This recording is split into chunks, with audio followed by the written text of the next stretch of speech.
Hey trainees and the would-be trainees. Hope you all are doing really great in your own places. People who are about to join the INFOSYS and you are going to be trained, you must be preparing well on Java and DBMS things which are shared. And people who are already getting trained, I just wish you people pass all the exams and hope you are giving a great performance there. You are going through everything, all the topics nicely, and you are practicing enough so that you can confidently enter the exam hall and crack it. Now, today I'm going to talk about a very special topic you must have seen in the title. That is the questions, the pattern of the questions, the format, the structure, and what could you could see in the paper. Right, the questions. Of course, you know that there are three topics you are going to see the questions on. I'm talking about Java. There you are going to see three topics, and those three topics I am going to discuss today. I'll elaborate what are the things you can see in the question paper so that at least you are prepared before entering the exam hall and before entering the training also you are prepared about the topics and the structure of the question. So let me tell you that you are going to see three main sections which you are going to attend. The three sections are fundamentals, oops, and DSA. That thing you know. Now let me just tell you, let me give you an idea about how the marks are distributed among them. Talking about the fundamentals, if just say that the whole exam, the hands-on I'm talking about, the whole exam is on 10 marks, then you can expect 5 marks from oops, 2.5 from fundamentals, and 2.5 from DSA. Let's begin with the fundamental questions. These questions are typically logic based, and it will include one input and one output. This will expect you to use your Java basics like loops, conditionals, and string manipulations and playing with the numbers. Now I'll give you an example. Just say you are given a number, and of course the number includes digits. Those digits are odd and even both. I'll be putting the example here somewhere. So the number consists of digits. Digits might be odd, might be even. Now you are expected to represent the number in such a way where either the odd ones, you might be asked anything. This is just the logic, how you make the logic, how you see the approach. Now the number is given, you are asked to get an output where the odd numbers are squared, or maybe the condition is the even numbers must be squared. Just say the even numbers are squared. Just imagine you are having 1 2 3 4 5 6 7 8 9. Up to that you know that the even numbers are 2 4 6 8, like that.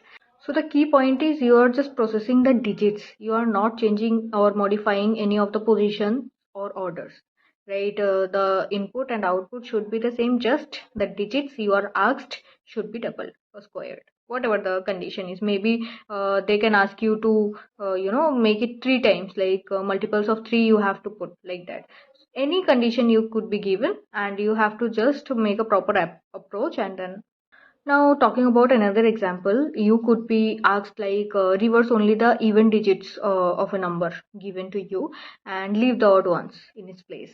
Now, if the number given to you is 421536, there the even digits are 246, so the reversed order would be 642, right? So the final output would be 124536. You got it right. So only you have to pick the selective digits and you have to operate on only those digits, operate, and then give the output, give the resultant whatever they are asking you, just give that output. That's it, you are done. That is all about fundamentals. And two examples I have discussed that includes integers. But now another type of question you could face that will be fully based on strings. I am not saying any particular kind of question only you will get, but you might see the questions on integers also, strings also. Anyway, it's all about fundamentals, right? So if you are facing a question like that is a string based, okay, now you are given a string, say hello, and hello, there you have uppercase letters also, lowercase letters also. HELLO. Now H and L, just say they are uppercase letters, right? Now you have to, like if you are asked to replace the uppercase alphabets with their alphabet positions, right? Like if A is 1, B is 2, Z is 26, right?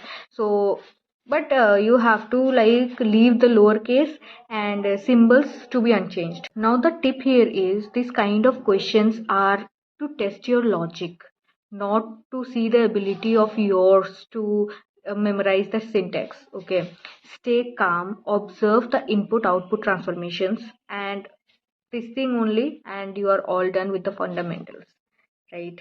Let's just go on with the oops, and or maybe firstly I'll be discussing with the stack and queues, or maybe the DSA thing, then I'll go on with the oops. Now I'll talk about the stage 3, or you can say section 3, that is DSA based. If it is GSA based, then why I just every time slip my tongue or anything, I would always say about stack and queue, is because while I was practicing, or maybe some practice questions I got, that was mainly on stacks and queues. So you should not leave other topics also, but mainly I do suggest, or you can take it as a tip, that stack queue questions are very good to test your knowledge and test the approach and the logic. Okay, so now I'll be discussing the stack queue questions and how you can get the pattern or the format. How will you get, what will you see in the question, and what kind of input output you might be asked, right? Let's go. You will usually be given one stack, one queue, and you have to return an output queue or an output stack. Okay. Now the question could be designed as like an int str stack, or like this is just the name usually we give. That is a input stack, and that stack is of like the strings are given like 5 Z B, like that, whatever the order is. I'll be of course giving you that pattern here, and a queue is given of some strings like AB 5C and 2 and QW 4ZS, the you can see here, right? Now this could be given, and you are supposed to traverse the stack from bottom to top and the queue from front to rear. For every pair in queue, take a string and an index, then compare, does the stack element match the character in queue string at the given index? If yes, then add it to the output. If no, then add -1. So the purpose of it is to just test how well you can combine the stack which follows LIFO and the queue which follows FIFO, and behavior with the conditional checks. Okay. Key tips time. Always remember, stack traversal is always bottom to top and queue traversal is always front to rear. Okay, now output is mainly asked on queues, but stacks you can also expect. And do not alter the structure, and just compare, check, and append. Now the last one could be focus on the orders, okay, and the correct logic, not complex data structures. Don't hurry, just wait, just see. Of course, this one thing I would suggest everywhere, in fundamentals also, data structure also. Not oops, why? Oops, I'll explain why. But data structure and fundamentals, you have to focus on the input and the output, the changes in output and input. Okay, then only you'll get to know, you'll get some idea that what could be the changes they have made and what is expected from you. Okay, observe the differences. Finally, talking about the most intense category, that is the oops. One oops question will be carrying the highest weightage. Combining fundamentals weightage and DSA weightage is equals to one oops question. Okay, now you know that you have to pay attention to this question.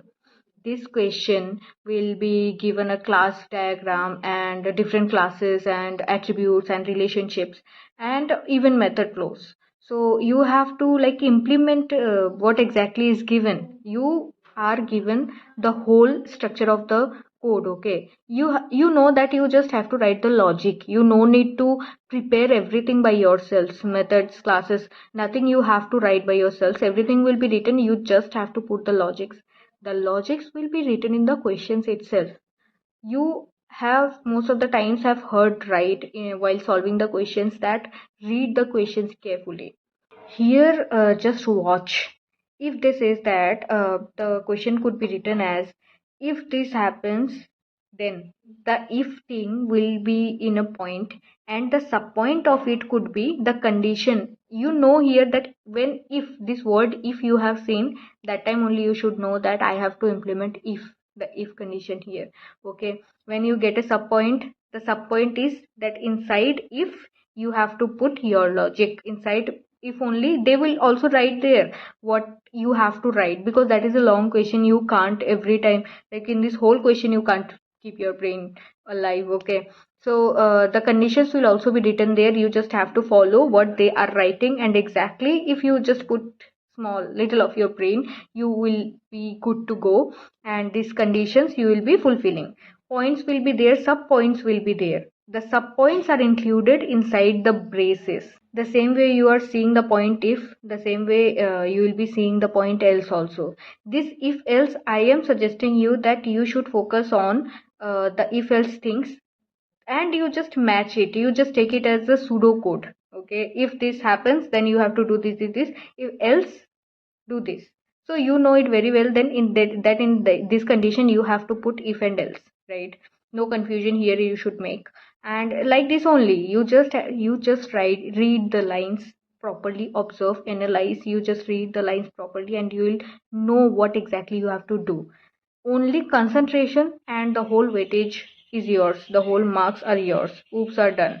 Okay. Structure, you just see, go to the internet and search for the UML diagrams. Try to read those diagrams. You will be prepared nicely for that. But still, if you want to have some idea before jumping into the training, you can go to the internet, search over the internet what are the things available on oops, stacks, queues, and everything. You are done. Now, one tip I would like to give to you people, that I have mentioned a question like in the fundamentals, I have mentioned like a number is given to you, say 1, 2, 3, 4, 5. Now, if you are asked to operate on only odd digits, you can do one thing. I have tried and I was succeeded to get the desired output. So, if talking about optimal conditions, avoid it. But right now, in this training, in this the level of questions and all, you can try it once. If the number is given to you, try to convert it into string. Java has those functions. Take individual characters inside a loop. You can get individual characters that you have to convert into a digit again inside that loop, and then operate on it, make a square, and three times whatever, four times whatever, you can get that output. And once you get the desired output, you can again convert that into this. I have figured out while practicing the codes as a fresher. You people, some of you could say that this is very basic or something, we could we know it, we knew it before, like that you can say like that. Or it's very nice that if you people have actually got some other paths out of the same question, if you people are having more than one solution, it's very nice, you are very well trained, practiced. Okay, it will not be very difficult for you to crack that particular training. So this is just a tip from my side. When I was null about this particular language and it was all new for me, it helped me while practicing. I got some other ideas also, that how can I approach that particular problem or other problems also. So just a tip, practice more, you will get other ideas out, how to approach, how, what are the more ways you can approach that particular problem.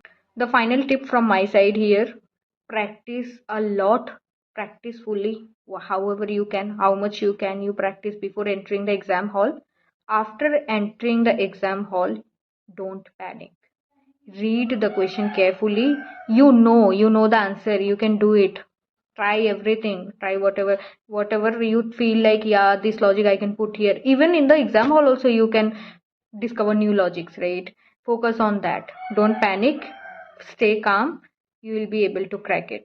Now, talking about the much asked questions to me are, we are new to this language, can we, is it enough for us, the 1 month is enough for us to gain all the knowledge and sit for the exam and crack it, first attempt, second attempt, whatever it is.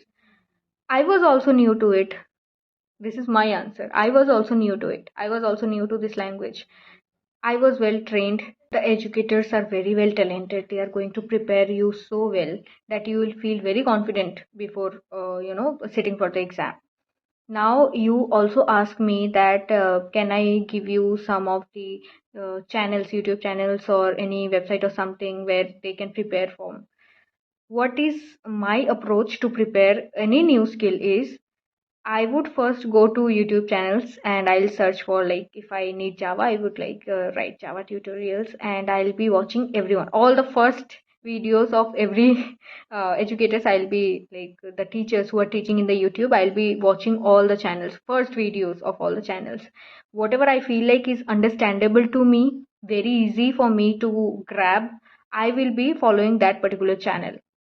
YouTube is done. If that doesn't work, go to websites like in the internet. Very easy ways I am suggesting you. Go to Google, write Java courses for beginners.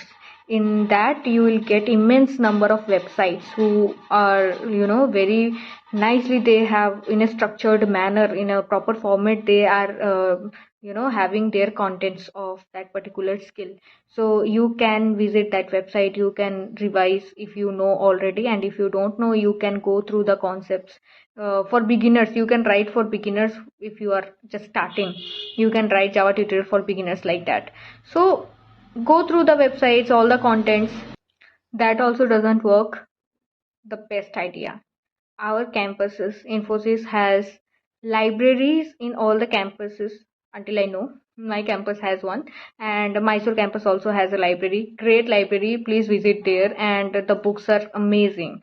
You go there, open the books, go through the contents, and if you like that, you can practice there also in the libraries. If you get time, go to the library, sit there, practice there. It is a very calm, environment. You go there and practice. Okay, so three main places I have told you that you can go and search for the contents that is suitable for you, understandable for you, and you can practice from there. And yeah, you're done. So I think I have covered a lot about the exam, the pattern, and tips also I have given to you. The tips are like very useful if you pay attention to them. All the best. Go crack it. Say thanks to me later. Or yeah, go prepare well. Upcoming trainees who are already being there, being trained, all the best to you all. Hope you all are doing great and cracking all the exams. Cracking exams one by one will raise your confidence from zero to hero level. So yeah, prepare well, crack it, and enjoy. I'll see you in the next video.